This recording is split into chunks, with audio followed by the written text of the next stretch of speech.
Hello friends, my name is Sandra. Welcome back to my channel. Today I'd like to cover the new policy that the Singapore government just introduced, which is removing the 15-month wait-out period for private property sellers to buy a resale HDB flat. In the past, after selling private property, owners had to wait for 15 months before being eligible to buy a resale HDB.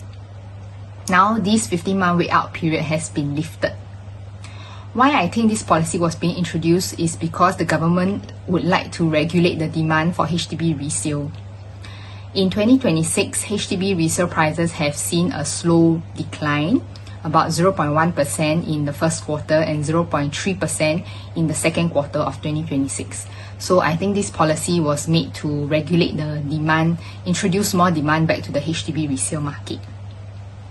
This is good news for three groups of people. First are seniors that would want to cash out on their private property. So for seniors whose kids have mostly moved out of their private property already and they would like to retire earlier with more cash on hand, this is a good option because now you can sell the private property and get the proceeds and buy a resale HDB without much waiting. In the past, they had to find another place of residence to go to wait out this 15-month period, and most of the time this would be a rental of some sort. So they are saving money now on this 15-month of rental. Second group of people that this news is good for are owners or sellers of larger HDB flats.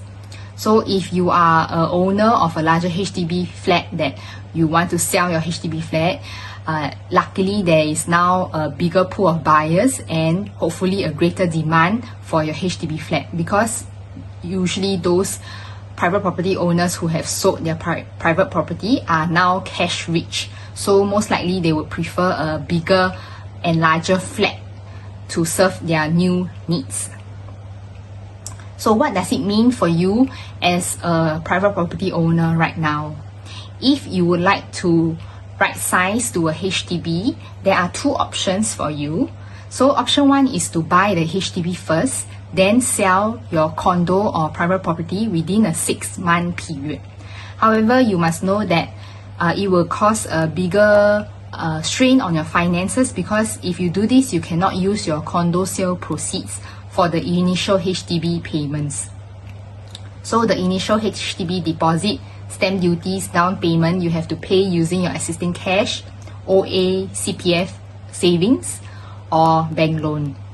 And for loan constraints, if your condo or private property has not been fully paid off, and if you buy a resale HDB first, they will view your HDB loan as a second property loan. So this will impact your HDB LTV limit as well as your TDSR, your total debt servicing ratio. In addition, you have to pay additional buyer stamp duty first, then apply for ABSD remission once your condo has been sold. If you choose option 2, then you don't have that much strain on your finances, which is to sell your private property, then buy the HDB. This will allow you to unlock all your equity from the condo and use it to your HDB resale flat purchase.